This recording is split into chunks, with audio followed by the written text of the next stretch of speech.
أعوذ بالله من الشيطان الرجيم. بسم الله الرحمن الرحيم. يا بني إسرائيل اذكروا نعمتي التي أنعمت عليكم وأوفوا بعهدي أوف بعهدكم وإياي فارهبون. وآمنوا بما أنزلت مصدقا لما معكم ولا تكونوا أول كافر به ولا تشتروا بآياتي ثمنا قليلا وإياي فاتقون. ولا تلبسوا الحق بالباطل وتكتموا الحق وأنتم تعلمون. وأقيموا الصلاة وآتوا الزكاة واركعوا مع الراكعين. أتأمرون الناس بالبر وتنسون أنفسكم وأنتم تتلون الكتاب أفلا تعقلون. واستعينوا بالصبر والصلاة وإنها لكبيرة إلا على الخاشعين الذين يظنون أنهم ملاقو ربهم وأنهم إليه راجعون. صدق الله العظيم.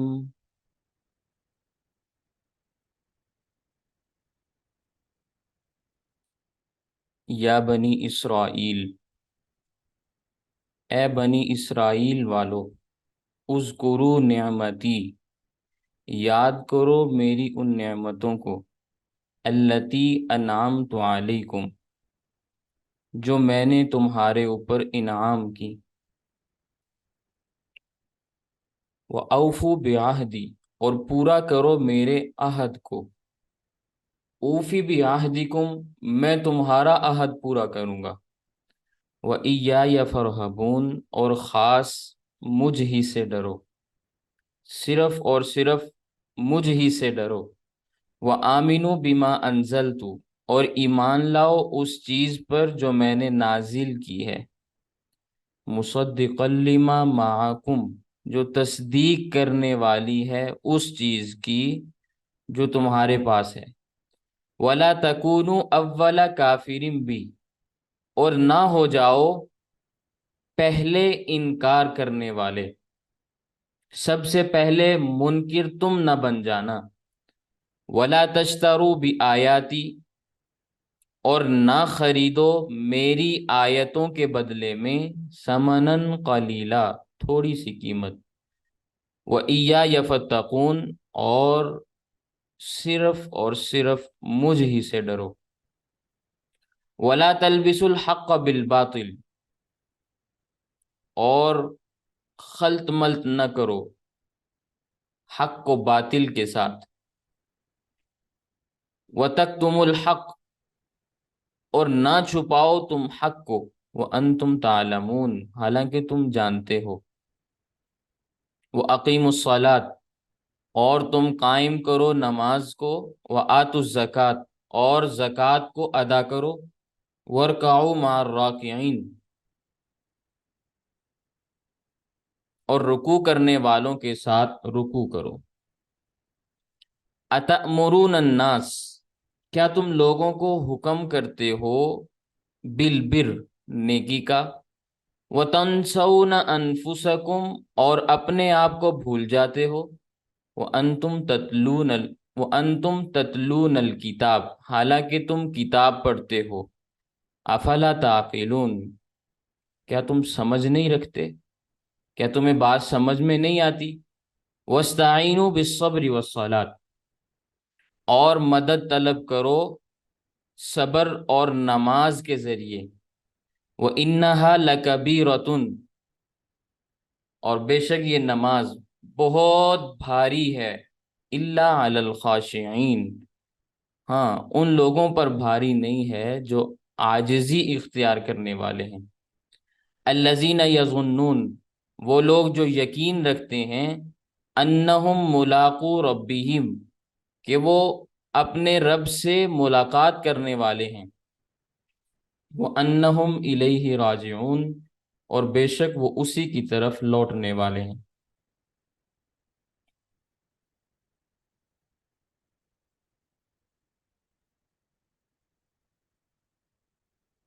ان آیات کا اگر ہم پچھلے سبق کی آیات کے ساتھ تھوڑا سا موازنہ کریں اور ان آیات کو پچھلی آیات کے ساتھ ملائیں تو جو ربط معلوم ہوتا ہے وہ یہ ہے کہ پہلے اللہ تعالیٰ نے عام نعمتوں کا تذکرہ فرمایا، اور وہ عام نعمتیں عام لوگوں پر تھیں، یعنی نعمت عامہ برعامہ کا تذکرہ تھا، عام نعمتیں تھیں، عام لوگوں کے اوپر تھیں، اس کا اللہ تعالیٰ نے تذکرہ فرمایا۔ اب اللہ تعالیٰ تذکرہ فرما رہے ہیں خاص نعمتوں کا اور خاص لوگوں کے اوپر، نعمتیں بھی خاص اور جن کے اوپر وہ نعمتیں نازل ہوئیں وہ لوگ بھی خاص ہیں۔ اس کو آپ یوں کہہ سکتے ہیں کہ نعمت خاصہ بر خاصہ کا تذکرہ آ رہا ہے۔ اب وہ خاص قوم کون سی ہے؟ بنی اسرائیل ہے، جس کا ان آیات کے اندر اللہ تعالیٰ نے تذکرہ فرمایا، اور آئندہ 2 رکوعوں تک یہی تذکرہ چلتا رہے گا۔ سمجھنے والی بات یہاں پہ یہ ہے کہ بنی اسرائیل سے کون لوگ مراد ہیں، اسرائیل کا معنی کیا ہے؟ سب سے پہلی بات تو یہ سمجھنے والی ہے، اسرائیل حضرت یعقوب علیہ السلام کا لقب ہے، حضرت یعقوب علیہ السلام کا لقب ہے، اور یہ 2 الفاظ کا مجموعہ ہے، اسراء اور ایل، یہ 2 الفاظ ہیں، مجموعہ بنا اسرائیل۔ معنی یہ ہے لفظ اسراء کا عبد، بندہ، اور ایل کا معنی ہے اللہ، یہ عبرانی زبان کا لفظ ہے جو یہودیوں کی زبان تھی۔ تو مکمل ترجمہ یوں بنتا ہے عبد اللہ، عربی کے اندر اگر ترجمہ کریں، اور پھر اردو کے اندر اس کا ترجمہ کریں تو اللہ کا بندہ۔ تو یہ لفظ اسرائیل کا معنی ہے، اور یہ لقب ہے حضرت یعقوب علیہ السلام کا۔ اللہ تعالیٰ نے حضرت یعقوب علیہ السلام کو 12 بیٹے عطا فرمائے، بیٹی کوئی عطا نہیں کی، بیٹے عطا فرمائے۔ ان 12 بیٹوں میں سے صرف حضرت یوسف علیہ السلام ایسے ہیں جن کو اللہ تعالیٰ نے نبوت کے مقام پر سرفراز فرمایا، باقی بھائیوں کو اللہ تعالیٰ نے نبی اور رسول اور پیغمبر نہیں بنایا، یہ بات آپ نے یاد رکھنی ہے۔ یعقوب علیہ السلام کے 12 بیٹوں میں سے صرف اور صرف حضرت یوسف علیہ السلام پیغمبر ہیں۔ اب حضرت یعقوب علیہ السلام کی اولاد در اولاد جو آگے چلی ہے وہ بنی اسرائیل کہلاتی ہے۔ ان بنی اسرائیل میں اللہ تعالیٰ نے تقریباً 4000 انبیاء بھیجے، تقریباً 4000 پیغمبر آئے، اور سب سے آخری پیغمبر جو بنی اسرائیل کے اندر آئے ان کا نام ہے سیدنا عیسیٰ علیہ السلام، جس کا ذکر اللہ تعالیٰ نے قرآن کریم میں بیان فرمایا، وَرَسُولًا إِلَى بَنِي إِسرائیل، ہم نے بنی اسرائیل کی طرف ایک رسول بنا کے بھیجا۔ رسولن سے مراد حضرت عیسیٰ علیہ السلام ہے۔ اور 4 مشہور آسمانی کتابیں، ان میں سے 3 کتابیں بنی اسرائیل میں نازل ہوئیں، تورات، زبور، انجیل اور قرآن کریم، بہت معروف آسمانی کتابیں ہیں۔ قرآن کریم نبی کریم صلی اللہ علیہ وسلم پر نازل ہوا، اس کے علاوہ اور بھی کتابیں ہیں اور بھی صحیفے ہیں، لیکن وہ مشہور نہیں ہیں، اس لیے یہ بات بیان کی جاتی ہے کہ مشہور 4 جو آسمانی کتابیں ہیں ان میں سے 3 کتابیں بنی اسرائیل میں اللہ تعالیٰ نے اتاری۔ قرآن کریم نبی کریم صلی اللہ علیہ وسلم کو عطا فرمایا، تورات حضرت موسیٰ علیہ السلام کو عطا ہوئی جو بنی اسرائیل کے نبی ہیں، زبور حضرت داؤد علیہ السلام کو ملی جو بنی اسرائیل کے نبی ہیں، انجیل حضرت عیسیٰ علیہ السلام کو ملی وہ بھی بنی اسرائیل میں سے ہیں۔ اور پھر ان میں بعض پیغمبر ایسے بھی آئے کہ جن کو اللہ تعالیٰ نے نبوت کے ساتھ ساتھ بادشاہت بھی عطا فرمائی، نبوت بھی ملی، ساتھ ساتھ طاقت اور حکومت بھی ملی، جیسے حضرت یوسف علیہ السلام آخری دور میں مصر کے بادشاہ بھی تھے، پیغمبر اور رسول بھی تھے۔ جیل سے نکال کر اللہ تعالیٰ نے ان کو بادشاہت عطا فرمائی۔ حضرت داود علیہ السلام بنی اسرائیل کے پیغمبر ہیں، پیغمبر بھی تھے، بادشاہی وقت بھی تھے، اللہ تعالیٰ نے حکومت اور سلطنت بھی عطا فرمائی۔ حضرت سلیمان علیہ السلام بادشاہ بھی ہیں اور پیغمبر بھی ہیں، نبی اور رسول بھی ہیں۔ اللہ تعالیٰ نے اس کے علاوہ دیگر انبیاء بھی بنی اسرائیل میں ایسے بھیجے جن کو اللہ تعالیٰ نے ظاہری نعمتیں بھی عطا فرمائیں، باطنی نعمتیں بھی عطا فرمائیں۔ ظاہری طور پر بھی جتنی بلندی اس وقت مل سکتی تھی وہ بھی ان کو ملی، باطنی طور پر جہاں تک وہ پہنچ سکتے تھے وہاں تک اللہ تعالیٰ نے ان کو پہنچایا۔ ظاہر ہے باطن میں نبی سے بڑھ کر امتی میں سے کوئی شخص بھی نبی سے آگے نہیں جا سکتا نا، تو باطنی نعمت بھی اللہ تعالیٰ نے ان کو عطا فرمائی اور ظاہری نعمتیں بھی عطا فرمائی۔ اللہ تعالیٰ نے ان کو ایسی ایسی بادشاہتیں عطا فرمائی کہ آج ان بادشاہتوں کا ہم تصور بھی نہیں کر سکتے۔ تو اللہ تعالیٰ نے بنی اسرائیل پر جو انعامات کیے ان کا تذکرہ ان آیات کے اندر فرمایا۔ یا بنی اسرائیل، اے اسرائیل کی اولاد، اذکروا نعمتی، یاد کرو میری نعمتوں کو، التی انعمت علیکم، جو میں نے تمہارے اوپر انعام کی۔ یاد کرنے کا مطلب یہ ہے کہ ان کا شکریہ ادا کرو، شکر ادا کرو۔ وَأَوْفُوا بِعَہْدِی، اور پورا کرو میرے وعدے کو، میرے عہد کو جو تم نے میرے ساتھ کیا تھا۔ اوفی بعہدکم، میں پورا کروں گا اس وعدے کو جو میں نے تمہارے ساتھ کیا۔ ایک وعدہ اللہ تعالیٰ نے بنی اسرائیل سے کیا اور ایک وعدہ بنی اسرائیل نے اللہ تعالیٰ کے ساتھ کیا۔ ان آیات میں ان وعدوں کا تذکرہ موجود ہے اجمال کے طور پر، تفصیلی بات یہاں پہ موجود نہیں، مختصر بات اللہ تعالیٰ نے اشارتاً بات عرض فرمائی۔ لیکن اگر آپ چھٹے پارے کے 7ویں رکوع میں جائیں تو وہاں اللہ تعالیٰ نے تفصیل کے ساتھ ان وعدوں کا تذکرہ فرمایا جو اللہ تعالیٰ نے بنی اسرائیل کے ساتھ فرمائے اور جو بنی اسرائیل نے اللہ تعالیٰ کے ساتھ عہد کیا۔ وَلَقَدْ أَخَذَ اللَّهُ مِيثَاقَ بَنِي إِسْرَائِيلَ، یقینی بات یہ ہے کہ پختہ عہد لیا اللہ تعالیٰ نے بنی اسرائیل سے۔ آگے اللہ تعالیٰ فرماتے ہیں انی معکم، میں تمہارے ساتھ ہوں گا، لئن اقمتم الصلاۃ، اگر تم نے نماز قائم کی، وآتیتم الزکاۃ، اور تم زکوٰۃ دیتے رہے، وآمنتم برسلی، اور میرے رسولوں پر ایمان لاتے رہے، وعزرتموہم، اور تم ان کی عزت اور قدر کرتے رہے، وَأَقْرَضْتُمُ اللَّهَ قَرْضًا حَسَنًا، اور تم اللہ تعالیٰ کو قرض حسنہ دیتے رہے، یعنی اللہ کے راستے میں مال خرچ کرتے رہے، تو انی معکم، میں تمہارے ساتھ ہوں گا، تم جہاں بھی جاؤ گے مجھے اپنے ساتھ پاؤ گے، یعنی معیت خدا ان کے ساتھ شامل ہو جائے گی۔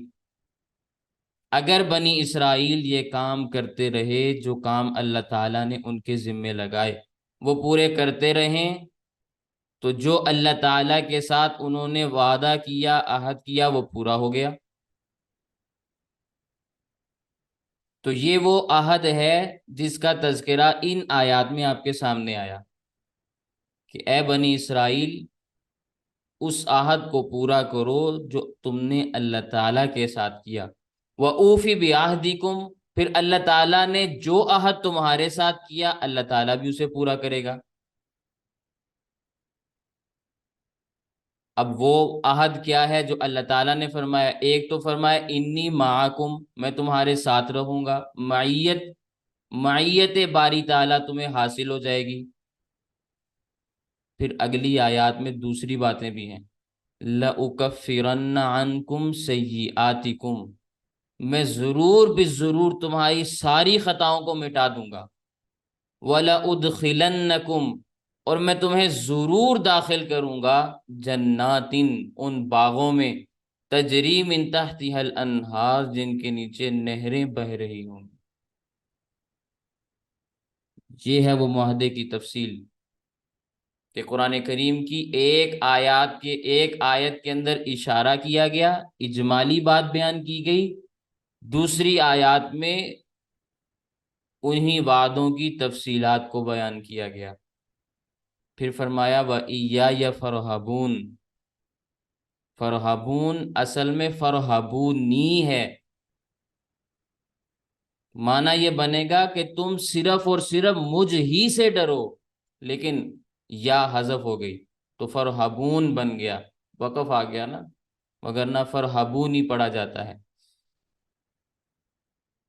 ترجمہ سمجھ میں آ گیا؟ تم خاص مجھ ہی سے ڈرو، میرے علاوہ تم کسی سے نہ ڈرنا۔ وَآمِنُوا بِمَا أَنزَلْتُ، اور ایمان لاؤ اس چیز پر جو میں نے نازل کی ہے، یعنی قرآن کریم، مُصَدِّقًا لِمَا مَعَكُمْ، اور یہ قرآن کریم تصدیق کرتا ہے ان چیزوں کی جو تمہارے پاس ہیں، یعنی تمہارے پاس اللہ نے تورات بھی بھیجی، تمہارے پاس اللہ نے انجیل بھی بھیجی، تمہارے اندر اللہ تعالیٰ نے زبور بھی بھیجی، اور اس کے علاوہ بھی جو آسمانی صحائف تمہارے اندر موجود ہیں، یہ قرآن مصدق لما معکم، تمہارے پاس جتنی بھی چیزیں موجود ہیں ان ساری کی ساری چیزوں کی تصدیق کرنے والا ہے۔ وَلَا تَكُونُوا أَوَّلَ كَافِرٍ بِهِ، اور نہ ہو جانا تم پہلے انکار کرنے والوں میں سے۔ اے بنی اسرائیل، اگر تم انکار کرو گے تو تمہاری طرف دیکھ کر دوسرے لوگ بھی انکار کریں گے، تو ان کا وبال بھی تمہارے اوپر پڑے گا۔ اس لیے اول انکار کرنے والے نہ بننا، پہلے انکار کرنے والے نہ بننا۔ تمہارے پاس اللہ نے پہلے بھی آسمانی کتابیں نازل کی، تمہارے پاس علم بھی موجود ہے، علماء بھی تمہارے اندر موجود ہیں، تو تم کافر نہ ہو جانا، اول کافرین بھی، پہلے کافر نہ بن جانا کہ پہلے انکار تمہاری طرف سے ہی سامنے آئے، ایسے نہ ہو جانا، ورنہ پوری کی پوری امت جو انکار کرنے والوں کی ہوگی اس کا وبال تمہارے سر پہ پڑے گا۔ اس لیے کہ حدیث پاک کے اندر آتا ہے، من سن سنتن حسنتن، جس کسی نے اچھی چیز لوگوں کے سامنے پیش کی، کسی سنت کو زندہ کیا اور اس کو دیکھ کر اور لوگوں نے بھی اس کے اوپر عمل کیا،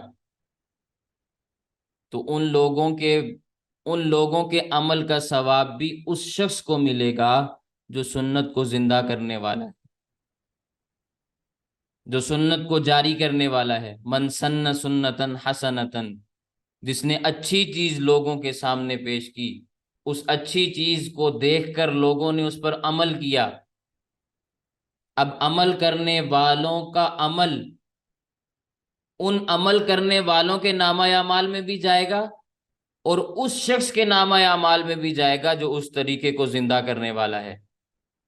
اور پھر ساتھ ساتھ یہ بھی اللہ کے نبی صلی اللہ علیہ وسلم نے بیان فرمایا، جس نے کوئی برا طریقہ رائج کیا، اس پر جتنے لوگ بھی چلیں گے، جتنا گناہ ان کام کرنے والوں کو ہوگا، برا عمل کرنے والوں کو ہوگا، اس برے کام کو رائج کرنے والے کو بھی اتنا ہی گناہ ملتا رہے گا۔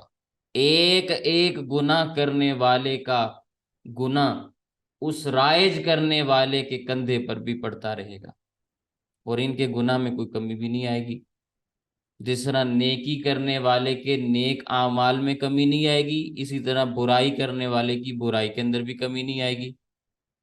جتنا ایک برائی کا خمیازہ ہے وہ ایک شخص کو ملنا ہے، اتنا ہی دوسرے کے کندھے پر بھی جانا ہے۔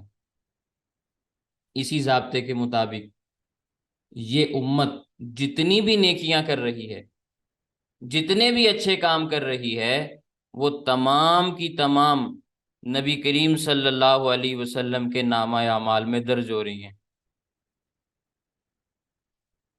ضابطہ سمجھ میں آیا؟ یہ امت جتنی بھی نیکیاں کر رہی ہے، جتنے بھی بھلائی کے کام کر رہی ہے، ان سارے کے سارے بھلائی کے کاموں کا، ایک ایک عمل کا، ایک ایک نیکی کا اجر نبی کریم صلی اللہ علیہ وسلم کے نامہ اعمال میں درج ہو رہا ہے۔ اور پھر جو لوگ نیکیاں نہیں کرتے، نماز نہیں پڑھتے، روزے نہیں رکھتے، وہ یہ نہ سمجھیں کہ ہم صرف اپنا نقصان کر رہے ہیں، وہ نبی کریم صلی اللہ علیہ وسلم کا بھی نقصان کر رہے ہیں۔ یہ بات ذہن میں رکھیں۔ عام لوگوں کو جو دعائیں پہنچتی ہیں، وہ ان کی نماز نہ پڑھنے کی وجہ سے نہیں پہنچ رہی، یہ عام لوگوں کا بھی حق مار رہے ہیں، نبی کریم صلی اللہ علیہ وسلم کا بھی حق مار رہے ہیں، عام مسلمانوں کا بھی حق مار رہے ہیں۔ علامہ تاج الدین سبکی رحمہ اللہ 7ویں یا 8ویں صدی کے بہت بڑے بزرگ اور عالم دین گزرے ہیں، طالب علموں کو سبق پڑھا رہے تھے، بہت بڑا مجمع تھا۔ فرمانے لگے، اگر میں قاضی اور جج ہوتا اور کوئی شخص میرے پاس آ کر مقدمہ درج کراتا کہ فلاں آدمی نے نماز نہ پڑھ کر میرا حق مارا ہے، تو میں مقدمہ درج کر کے اس کے خلاف کارروائی کرتا کہ واقعی اس نے حق مارا ہے۔ طالب علموں نے کہا کہ حضرت، نماز تو اللہ کا حق ہے، اس میں بندے کا حق کیسے آ گیا؟ آپ کے ذہن میں بھی یہی آئے گا نا کہ نماز تو اللہ کا حق ہے، بندہ درمیان میں کہاں سے آ گیا؟ تو ذرا بخاری شریف اٹھائیں، مسلم اٹھائیں، اللہ کے نبی صلی اللہ علیہ وسلم کی حدیث پاک موجود ہے کہ صحابہ کرام جب دعا کرتے تھے نماز میں تو اس طرح کہتے تھے، السلام علی اللہ، السلام علی جبرائیل، السلام علی میکائیل، السلام علی اسرائیل، اسی طرح چلتے چلے جاتے۔ نبی کریم صلی اللہ علیہ وسلم نے فرمایا، لا تقولوا السلام علی اللہ، یوں نہ کہو السلام علی اللہ، کیونکہ اللہ تعالیٰ تو خود سلام ہے۔ سلامتی کی دعا تو اسے دی جاتی ہے جس کو کوئی خطرہ اور خدشہ ہوتا ہے، سلامتی کی دعا اسی کو دیں گے نا جس کو کوئی خطرہ ہو سکتا ہے، کوئی خدشہ ہو سکتا ہے، کوئی وہ حالات کے شکنجے میں آ سکتا ہے، اسی کو آپ سلامتی کی دعا دیں گے۔ اللہ تعالیٰ تو ان ساری چیزوں سے پاک ہے، اللہ تعالیٰ تو خود سلام ہے، اس لیے السلام علیکم کا معنی بھی سمجھیں کہ اللہ تعالیٰ تجھے سلامتی میں رکھے۔ اللہ تعالیٰ کو تو کوئی خطرہ نہیں ہے، تجھے اللہ تعالیٰ سلامتی میں رکھے۔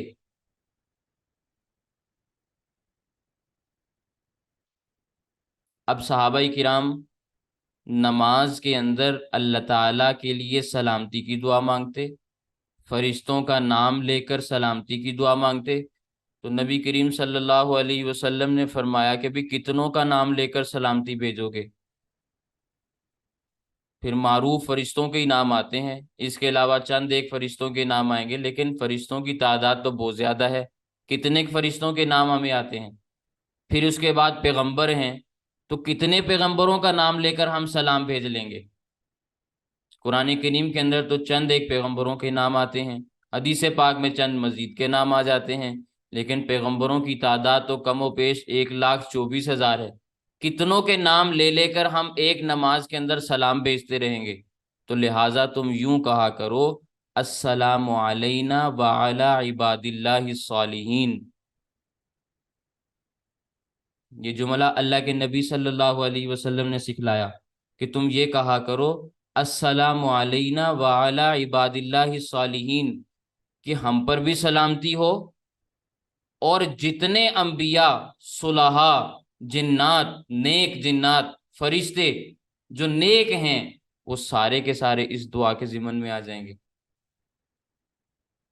اور یہ دعا اصاب کل عبد صالح للہ فی السماوات والارض، اللہ تعالیٰ کے ہر نیک بندے کو پہنچتی ہے، چاہے وہ آسمانوں میں ہو یا زمین میں ہو، مشرق میں ہو یا مغرب میں ہو، شمال میں ہو یا جنوب میں ہو، اللہ تعالیٰ ہر اس بندے کو، نیک آدمی کو اس دعا کے اندر شامل فرما دیتے ہیں۔ اب جب نماز میں ایک آدمی یہ جملہ اپنی زبان سے کہتا ہے تو وہ سارے لوگوں کو دعا میں شامل کر رہا ہے، سارے لوگوں کا حق ادا کر رہا ہے، اور جو بندہ نماز نہیں پڑھتا وہ سب کا حق مار رہا ہے، وہ اس دعا سے سب کو محروم کر رہا ہے۔ تو علامہ سبکی رحمہ اللہ فرماتے ہیں کہ میں فیصلہ کرتا کہ واقعی اس نے حق مارا ہے کہ اس نے اس دعا سے مجھے محروم رکھا، باقی امت کے نیک لوگوں کو محروم رکھا، انبیاء کو محروم رکھا، شہداء کو محروم رکھا، فرشتوں کو محروم رکھا۔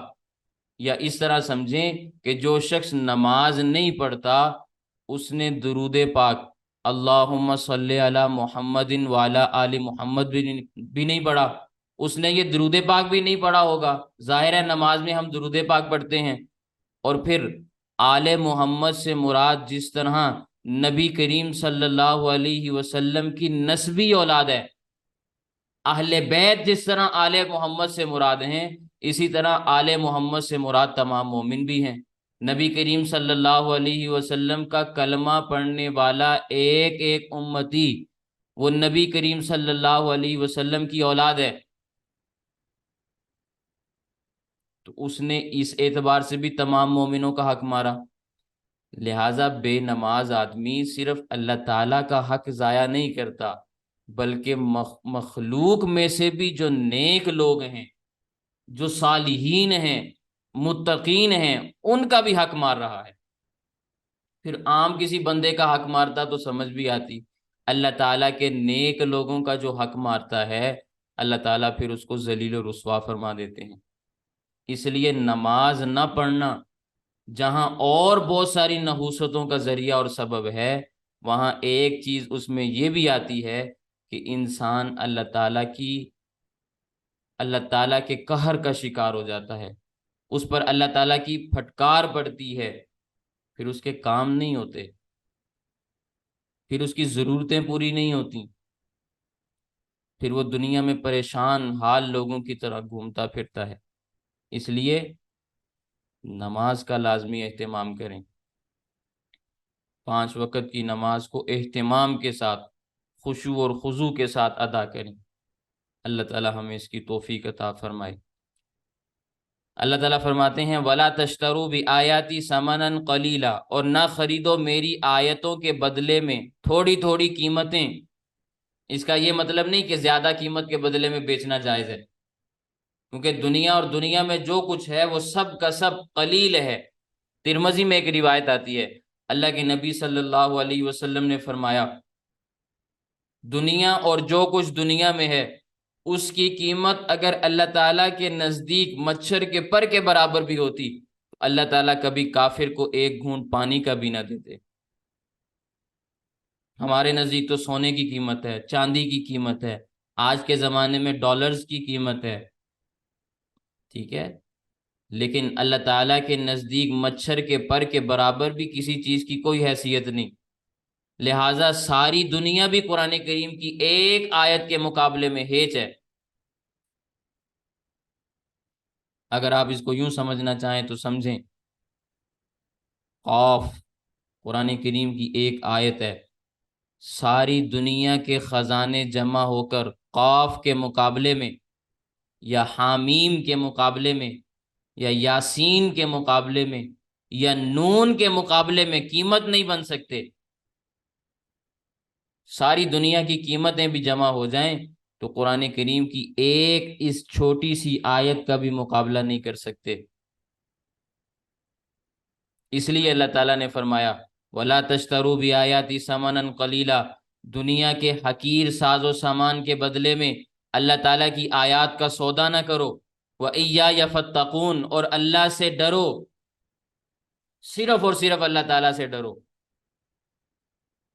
وَلَا تَلْبِسُوا الْحَقَّ بِالْبَاطِلِ، اور التباس نہ کرو، تلبسو ولا تلبسو، خلط ملط نہ کرو حق و باطل کے ساتھ۔ ولا تلبسوا الحق بالباطل، حق اور باطل کو خلط ملط نہ کرو، ایک دوسرے میں ملا جلا نہ دو۔ ولا تکتموا الحق، یہاں پہ لام محذوف ہے، یہ قرآن کریم کی بلاغت کا تقاضا ہے۔ عام طور پر اگر آپ اس کو الفاظ کے اعتبار سے ترجمہ کرنا شروع کریں گے تو یہاں ترجمہ یہ بنے گا اور تم حق کو چھپاؤ، ولا، لام تو یہاں پہ موجود نہیں، وَتَكْتُمُ الْحَقَّ، اور تم حق کو چھپاؤ، حالانکہ تذکرہ ہے نہ تو حق اور باطل کو خلط ملط کرو اور نہ حق کو چھپاؤ، لام مقدر ہے۔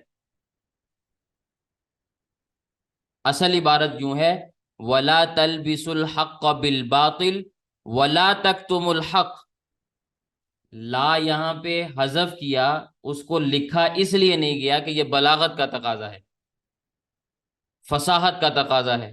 اب فصاحت اور بلاغت کیسے سمجھ میں آتی ہے، اس کے لیے آپ کو فصیح اور بلیغ ہونا پڑے گا، فصاحت اور بلاغت والی کتابیں پڑھنی پڑیں گی، پھر آپ کو باتیں سمجھ میں آئیں گی کہ کیسے فصاحت اور بلاغت عربی زبان کے اندر قائم ہوتی ہے۔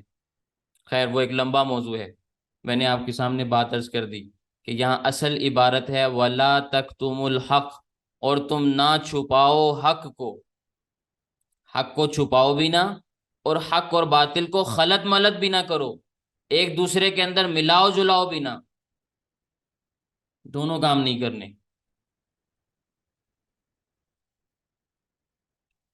حق کو مٹانے کی دو صورتیں ہو سکتی ہیں، ذہن میں رکھیں یہ بات، حق کو مٹانے کی دو صورتیں ہیں۔ ایک یہ ہے کہ حق کو بیان ہی نہ کیا جائے، ظاہر بات ہے جب آپ حق کو بیان نہیں کریں گے تو آنے والی نسلوں کو کیسے پتا چلے گا کہ حق کیا ہے اور باطل کیا ہے؟ سمجھ میں آئی میری بات؟ حق کو بیان کرنا چھوڑ دیں، تو جب حق کو بیان نہیں کریں گے تو آنے والی قوم کو نہیں پتا چلے گا کہ حق کیا ہے اور باطل کیا ہے، کیونکہ آپ نے کسی کو بتایا ہی نہیں۔ حق کے مٹنے کی ایک صورت یہ ہے۔ دوسری صورت یہ ہے کہ حق کو ملغوبہ بنا دیا جائے، یعنی حق اور باطل کو اس طرح خلط ملط کر دیا جائے کہ پتہ ہی نہ چلے حق کیا ہے باطل کیا ہے، ملغوبہ سا آپ نے بنا دیا، آملیٹ بنا دیا آپ نے حق اور باطل کا، اب پتہ ہی نہیں چل رہا کہ حق کیا ہے اور باطل کیا ہے۔ یہ بھی حق کو مٹانے کی ایک صورت ہے۔ اسی لیے یہ بات بیان کی جاتی ہے کہ بدعت کا بہت سخت گناہ ہے، بدعت کا بہت سخت گناہ ہے، اس لیے کہ بدعت سے دین خلط ملط ہو جاتا ہے، دین کا ملغوبہ بن جاتا ہے، سمجھ میں نہیں رہتی بات کہ حق کیا ہے اور باطل کیا ہے، اسی لیے بدعت کو سخت ترین گناہوں میں شمار کیا گیا۔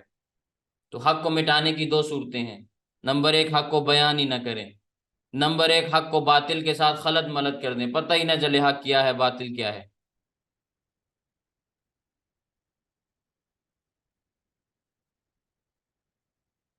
اگر میں بدعت کی نحوست کے متعلق کچھ بات آپ کے سامنے عرض کروں، ایک آدمی مسجد میں بیٹھ کر 100 بوتلیں شراب کی پیے، آپ اندازہ لگائیں کتنا بڑا گناہ ہے۔ مسجد میں بیٹھا ہے، ایک بوتل نہیں 100 بوتلیں شراب کی پی رہا ہے، ایک بوتل نہیں 100 بوتلیں پی رہا ہے۔ ایک بوتل کا بھی بہت بڑا گناہ ہے، ایک گھونٹ کا بھی بہت سخت گناہ ہے، سمجھانے کے لیے بات کہہ رہا ہوں کہ 100 بوتلیں شراب کی پیے، مسجد میں بیٹھ کے پیے، کتنا بڑا گناہ ہے؟ ایک بدعت کا گناہ اس سے بھی زیادہ ہے۔ وجہ اس کی یہ ہے کہ گناہ سے دین کا نقشہ نہیں بدلتا، گناہ کرنے والا بھی گناہ کو گناہ سمجھتا ہے، اسے توبہ بھی کر سکتا ہے، دین نہیں سمجھتا اسے۔ بدعت سے دین کا نقشہ بدل جاتا ہے، بدعتی بدعت کو دین سمجھ کے کرتا ہے، ثواب سمجھ کے کرتا ہے، اس لیے اس کو توبہ کی توفیق نصیب نہیں ہوتی۔ اور جن لوگوں نے دین کو سنبھالا ہوا ہے، بدعات ان کا دین ہے، اگر ہم ان بدعات کا رد کریں تو وہ کہتے ہیں تم نے ہمارے دین کی مخالفت کی۔ اس لیے 100 گناہ کبیرہ ایک طرف رکھیں اور ایک بدعت ایک طرف رکھیں تو بدعت کا گناہ زیادہ ہے۔ کیونکہ اس سے دین کا حلیہ بدل جاتا ہے، نقشہ بدل جاتا ہے، اور بدعتی بدعت کو ثواب سمجھ کے کام کر رہا ہوتا ہے، اسی لیے اس کو توبہ کی توفیق نہیں ملتی، وہ اس کو کار ثواب سمجھتا ہے، ثواب کے کام سے وہ کیوں توبہ کرے گا؟ مثال کے طور پر میں آپ کے سامنے اگر بات عرض کرنا چاہوں، ابھی آپ نے زور کی نماز پڑھی اور اس کے بعد آپ سبق سن رہے ہیں، اب اس پر آپ اللہ تعالیٰ کا شکر ادا کریں گے کہ اللہ تعالیٰ نے آپ کو توفیق دی، آپ نے نماز بھی پڑھی، اس کے بعد آپ نے قرآن کریم کا درس بھی سنا۔ کوئی بھی آپ میں سے یہ نہیں کہے گا کہ اے پروردگار یہ جو میں نے نماز پڑھی اس سے بھی میری توبہ، اور جو میں نے قرآن کا درس سنا اس سے بھی میری توبہ۔ کوئی بھی آپ میں سے یہ نہیں کہے گا، کیونکہ آپ میں سے ہر بندہ یہ سمجھ رہا ہے کہ ہم نے نماز پڑھی تو بھی اچھا کام کیا، دین کا کام کیا، ہم نے درس قرآن سنا تو بھی ہم نے اچھا کام کیا، تو اس پہ توبہ کرنے کی کیا ضرورت ہے؟ شکر ادا کریں گے، توبہ نہیں کریں گے۔ اب بدعتی جب ایک بدعت کو دین سمجھ کے کرے گا تو اس کی حالت بالکل یہی ہوگی جو ابھی آپ کی کیفیت ہے، اسے کیوں توبہ کرے گا؟ جب وہ بدعت کو غلط نہیں سمجھ رہا تو اسے توبہ بھی نہیں کرے گا، اس لیے وہ دنیا سے چلا جائے گا، اس کو توبہ کی توفیق نہیں ملتی۔ حضرت انس رضی اللہ تعالیٰ عنہ کی روایت ہے، اللہ کے نبی صلی اللہ علیہ وسلم نے ارشاد فرمایا، ان اللہ تعالی قد حجب التوبۃ عن کل صاحب بدعۃ، بے شک اللہ تعالیٰ بدعت کرنے والے پر توبہ کا دروازہ بند کر دیتا ہے۔ بدعت کی نحوست اتنی زیادہ ہوتی ہے کہ دل میں توبہ کرنے کی صلاحیت ہی باقی نہیں رہتی۔ جس طرح غالی کافر جو کفر کے اندر بہت زیادہ آگے بڑھ چکے ہوتے ہیں، ان میں ایمان کی صلاحیت باقی نہیں رہتی، اسی طرح بدعتی کے اندر توبہ کی صلاحیت بھی باقی نہیں رہتی، یہ اسی بدعت کی حالت میں دنیا سے چلا جاتا ہے۔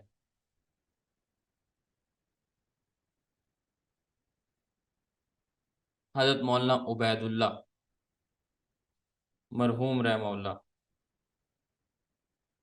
پہلے پنڈت تھے، لدھیانہ کے رہنے والے تھے، بہت پڑھے لکھے آدمی تھے، اللہ تعالیٰ نے ان کو ایمان کی توفیق عطا فرمائی، مسلمان ہو گئے، انہوں نے ایک کتاب لکھی تحفۃ الہند کے نام سے،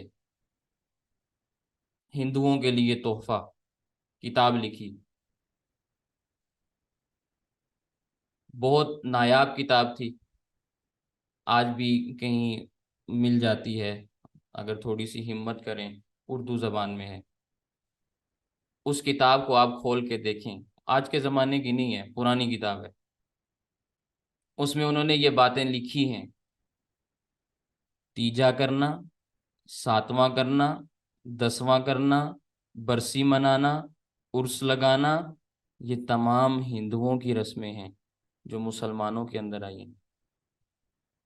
مسلمان آئے ہندوستان میں، اسلام پھیلا، ہندو اور سکھ مسلمانوں کو دیکھ کر مسلمان تو ہو گئے، مگر جو ان کی رسمیں تھیں انہوں نے ان رسموں کو نہیں چھوڑا، وہ ابھی تک ساتھ چلتی چلی آ رہی ہیں۔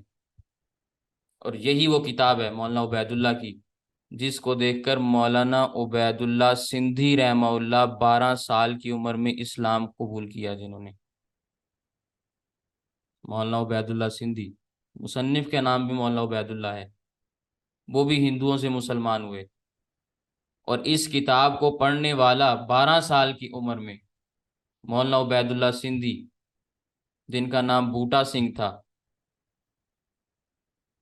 خاندان سارے کا سارا غیر مسلم ہے، اللہ تعالیٰ نے اسلام بھی قبول کروایا اور پوری دنیا میں دین کا کام بھی لیا۔ مولانا عبید اللہ سندھی کے حال اور احوال آپ اپنے اسکول کالجز کی کتابوں میں پڑھ سکتے ہیں، اور ویسے بھی ان کی آپ کتابیں دیکھ سکتے ہیں، آپ کو اندازہ ہو جائے گا۔ یہ بدعت کی نحوست ہے کہ اللہ تعالیٰ بدعتی کے دماغ سے بدعت کی نحوست کو ختم فرما دیتے ہیں، اس کے بعد وہ پھر دین کو سمجھ نہیں پاتا صحیح طور پر، اور خصوصاً خواتین کے ذہنوں کے اندر یہ باتیں بہت زیادہ ہوتی ہیں، اس لیے خواتین کو یہ باتیں سمجھانا ضروری ہیں، خواتین کا ذہن صاف رکھنا ضروری ہے۔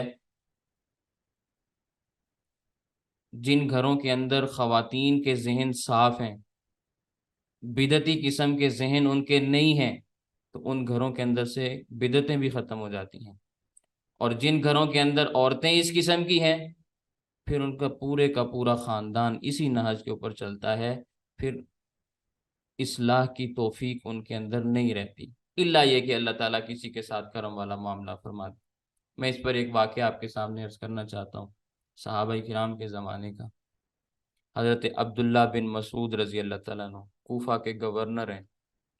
کسی نے آ کر اطلاع دی کہ حضرت فلاں مسجد میں لوگ اکٹھے ہو کے بلند آواز سے درود پاک پڑھ رہے ہیں، مسجد میں لوگ اکٹھے ہو کر بلند آواز سے درود پاک پڑھ رہے ہیں۔ حضرت عبداللہ بن مسعود رضی اللہ تعالیٰ نے فرمایا او یفعلون ذالک، او یفعلون ذالک، کیا وہ ایسی کاروائی واقعتاً کر رہے ہیں، کیا وہ واقعتاً ایسا کرتے ہیں؟ لوگوں نے کہا جی ہاں حضرت ایسا ہی ہوتا ہے۔ فرمایا کل جس وقت یہ کام کر رہے ہوں مجھے آ کر اطلاع دینا۔ چنانچہ اطلاع دی گئی۔ اب حضرت عبداللہ بن مسعود رضی اللہ تعالیٰ عنہ کا چھوٹا سا قد ہے، ہلکے پھلکے سے آدمی ہے، چھوٹا سا قد ہے، نقاب پہنا تاکہ کوئی پہچان نہ لے، بڑے تیز چلتے تھے، تیزی سے چلتے ہوئے اس مسجد میں پہنچے، وہاں پہنچ کر منہ سے کپڑا اتارا اور پھر فرمایا من عرفنی عرفنی، جو مجھے پہچانتا ہے وہ تو پہچانتا ہی ہے، ومن لم یعرفنی فانا ابن مسعود، جو مجھے نہیں پہچانتا وہ پہچان لے میں عبداللہ بن مسعود ہوں، کوفے کا گورنر ہوں۔ اور ظالموں، ابھی تک نبی کریم صلی اللہ علیہ وسلم کے مٹی کے برتن بھی نہیں ٹوٹے، نبی کریم صلی اللہ علیہ وسلم کا کفن بھی میلا نہیں ہوا۔ آتیتم ببدعۃ ظلماء، یہ تم مسجد میں اکٹھے ہو کے بلند آواز سے بدعتیں کرتے ہو۔ ما اراکم الا مبتدعین، میں تمہیں بدعتی سمجھتا ہوں۔ فاخرجہم من المسجد، ایک ایک بندے کو پکڑ کر مسجد سے باہر نکالا۔ اندازہ لگائیں کہ بدعت کتنی بری چیز ہے۔ اور یہ حضرت عبداللہ بن مسعود رضی اللہ تعالیٰ عنہ افقہ الامہ ہیں، اس امت میں سب سے بڑے فقیہ حضرت عبداللہ بن مسعود رضی اللہ تعالیٰ عنہ ہیں، اس امت میں سب سے بڑے مفسر قرآن، جن کے متعلق نبی کریم صلی اللہ علیہ وسلم نے فرمایا رضیت لکم ما رضی لکم ابن ام عبد، جس چیز کو تمہارے لیے ابن مسعود پسند کرے میں بھی اس کو پسند کرتا ہوں، وما اسخط لکم ابن ام عبد فقد سخطت لکم، اور جس چیز کو تمہارے لیے عبداللہ ابن مسعود ناپسند کرے اسے میں بھی ناپسند سمجھتا ہوں۔ لیکن کتنے افسوس کی بات ہے، آج کا زمانہ ہے جو بدعات نہ کریں وہ وہابی ہیں، اور جو بدعات کریں وہ سنی۔ اس پر لا حول ولا قوت یہی پڑھا جا سکتا ہے، اس کے علاوہ تو کچھ نہیں کہہ سکتے۔ خیر، اللہ تعالیٰ نے فرمایا تم حق کو نہ چھپاؤ۔ حق کو چھپانے کی میں نے دونوں صورتیں آپ کے سامنے بیان کر دیں۔ وَأَنْتُمْ تَعْلَمُونَ، حالانکہ تم جانتے ہو، حالانکہ تمہیں علم بھی ہے۔ وَأَقِيمُوا الصَّلَاةَ وَآتُوا الزَّكَاةَ، اور تم نماز کو قائم کرو، زکوٰۃ ادا کرو، وَارْكَعُوا مَعَ الرَّاكِعِينَ، اور رکوع کرنے والوں کے ساتھ رکوع کرو۔ أَتَأْمُرُونَ النَّاسَ بِالْبِرِّ، کیا تم حکم دیتے ہو لوگوں کو نیکی کا، وَتَنْسَوْنَ أَنفُسَكُمْ، اور اپنے آپ کو بھول جاتے ہو۔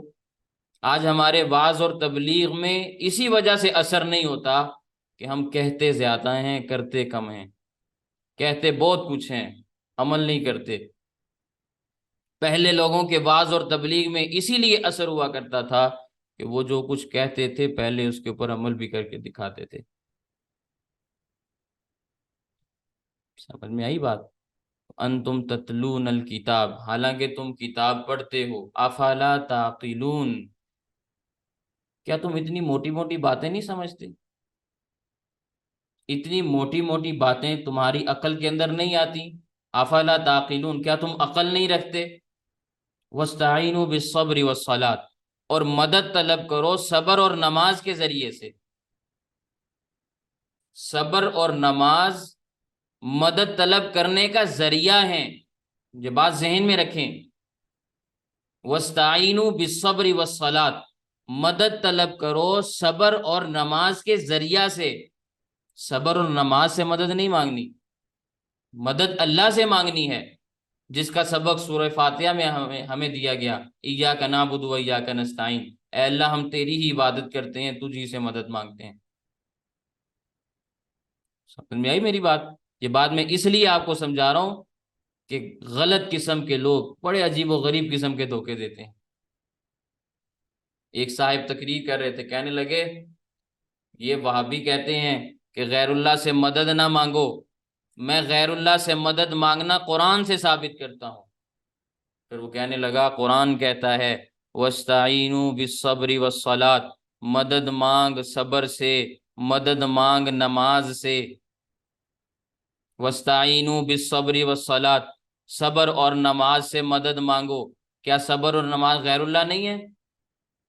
تو غیر اللہ سے مدد مانگنا قرآن سے ثابت ہے، یہ استدلال ہے۔ اس لیے میں نے آپ کے سامنے ترجمہ یہ کیا وَاسْتَعِینُوا بِالصَّبْرِ وَالصَّلَاةِ، مدد طلب کرو صبر کے ذریعے اور نماز کے ذریعے۔ صبر اور نماز مدد طلب کرنے کا ذریعہ ہیں۔